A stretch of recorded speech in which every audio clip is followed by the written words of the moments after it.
ചില ആൾക്കാർ വിളിക്കുമ്പം പറയാറുണ്ട്, ഞങ്ങൾ തമ്മിലുള്ള റിലേഷൻഷിപ്പ് വളരെ ആത്മാർത്ഥതയുള്ളതായിരുന്നു, ഞങ്ങളുടെ തമ്മിൽ ആത്മാർത്ഥമായിട്ടുള്ള സ്നേഹമായിരുന്നു, ആ ഒരു തേർഡ് പാർട്ടി ഞങ്ങൾക്കിടയിൽ വന്നതാണ് ഞങ്ങളുടെ ഈ ഒരു ബന്ധം ഇങ്ങനെ ബ്രേക്കപ്പ് ആവാൻ കാരണം. വളരെയധികം ഞങ്ങൾ നല്ല രീതിയിൽ സ്നേഹിച്ച് മുന്നോട്ട് പോയിരുന്ന ആൾക്കാരാണ് എന്നൊക്കെ പറയാറുണ്ട്. അപ്പം എനിക്ക് അങ്ങനെ പറയുന്ന ആൾക്കാരോട് ചോദിക്കാനുള്ളത്, ഇപ്പം ഒത്തിരി ആൾക്കാർ, അത് സ്ത്രീകളും പുരുഷന്മാരും ഒക്കെ പറയാറുണ്ട്. അപ്പം എനിക്ക് അങ്ങനെയുള്ള ആൾക്കാരോട് ഒരു ചോദ്യം ചോദിക്കാനുള്ളത് എന്താണെന്ന് ചോദിച്ചു കഴിഞ്ഞാൽ, നിങ്ങളുടെ ബന്ധത്തിൽ ഒരു ഉണ്ടായിരുന്ന ഒരു വ്യക്തി ആയിരുന്നു അതെങ്കിൽ നിങ്ങൾക്കിടയിലേക്ക് എങ്ങനെ മറ്റൊരു തേർഡ് പാർട്ടിക്ക് കടന്നു വരാനാകും? അപ്പോൾ ആ ഒരു ബന്ധത്തിൽ എത്ര ആത്മാർത്ഥത നിങ്ങൾ ഈ പറയുന്ന ആ മറ്റേ വ്യക്തിക്ക് നിങ്ങളോടുണ്ടായിരുന്നു?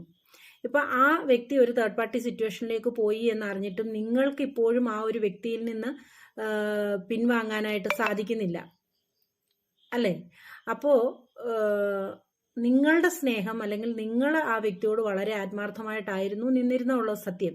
പക്ഷെ തിരിച്ച് ആ വ്യക്തിക്ക് അത് ഉണ്ടായിരുന്നില്ല എന്ന് വേണം നിങ്ങൾ ഈ ഒരു സിറ്റുവേഷനിൽ മനസ്സിലാക്കാനായിട്ട്. കാരണം അത്ര ആത്മാർത്ഥതയുള്ള ഒരു വ്യക്തിക്ക് ഒരു കാരണവശാലും ഒരു തേർഡ് പാർട്ടി സിറ്റുവേഷനിലേക്ക് പോകാനായിട്ട് സാധിക്കത്തില്ല. ബന്ധത്തിനിടയിൽ ഇനി എന്തെങ്കിലും ചെറിയ ചെറിയ അസ്വാരസ്യങ്ങൾ ഉണ്ടായാൽ പോലും അതൊക്കെ പറഞ്ഞു പരിഹരിച്ച് എത്ര ആയാലും ആത്മാർത്ഥതയുള്ള ഒരു വ്യക്തി വീണ്ടും നിങ്ങളുടെ ലൈഫിലേക്ക് തിരികെ വരിക തന്നെ ചെയ്യും. മനസ്സിലായോ? നമ്മുടെ പഴമക്കാർ പറയുന്ന ഒരു ചൊല്ലുണ്ട്, പാത്രം അറിഞ്ഞ് ദാനം ചെയ്യണമെന്ന്. അത് കറക്റ്റ് അല്ലേ? ആ ഒരു വ്യക്തിയെക്കുറിച്ച് നന്നായിട്ട് നിങ്ങൾക്ക് മനസ്സിലാക്കാതെ പോയത് നിങ്ങളുടെ തെറ്റാണ്, അല്ലാതെ അവരുടെ തെറ്റല്ല. നിങ്ങളോട് അത്രത്തോളം ആ വ്യക്തി ജെന്യൂൻ ആയിരുന്നുവെങ്കിൽ, ആ വ്യക്തിക്ക് നിങ്ങളോട് എത്രത്തോളം ഒരു ആത്മാർത്ഥത ഉണ്ടായിരുന്നുവെങ്കിൽ തീർച്ചയായിട്ടും ആ ഒരു വ്യക്തി നിങ്ങളുടെ ലൈഫിൽ നിന്ന് ഒരു തേർഡ് പാർട്ടിയിലേക്ക് പോവില്ലായിരുന്നു. ഇനിയെങ്കിലും നിങ്ങൾ മനസ്സിലാക്കുക,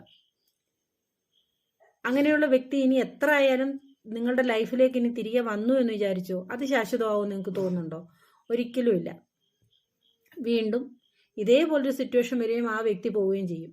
അതിലും നല്ലത് നിങ്ങൾ ഇപ്പോൾ അനുഭവിക്കുന്ന ആ ഒരു പെയിൻ ഉണ്ടല്ലോ, ആ ഒരു എന്താ പറയുക, ഈ ഒരു ബ്രേക്കപ്പിന്റെ ആ ഒരു പെയിൻ, അല്ലെങ്കിൽ ഒരു റിലേഷൻഷിപ്പിൽ ഉണ്ടായ ആ ഒരു വിള്ളലിന്റെ ആ ഒരു പെയിൻ, ഇപ്പം അത് നിങ്ങൾ കുറച്ച് സഹിച്ചുകൊണ്ട് ഈ ഒരു സിറ്റുവേഷനിൽ നിങ്ങൾ മൂവ് ഓൺ ആകാൻ ശ്രമിക്കുക എന്നല്ല, മൂവ് ഓൺ ആവുക. അതാണ് നിങ്ങളുടെ മുന്നോട്ടുള്ള ഫ്യൂച്ചറിന് എപ്പോഴും നല്ലത്. ഇത്തരം ബന്ധങ്ങൾ ഒരിക്കലും ശാശ്വതമല്ല. ഇവരൊരിക്കലും ഒരു സ്ഥിരതയോടുകൂടി, ഇത്തരം ആൾക്കാർ ഒരാളിലും സ്ഥിരതയോടുകൂടി നിൽക്കില്ല. ആ കാര്യം വ്യക്തമായിട്ട് മനസ്സിലാക്കുക കേട്ടോ.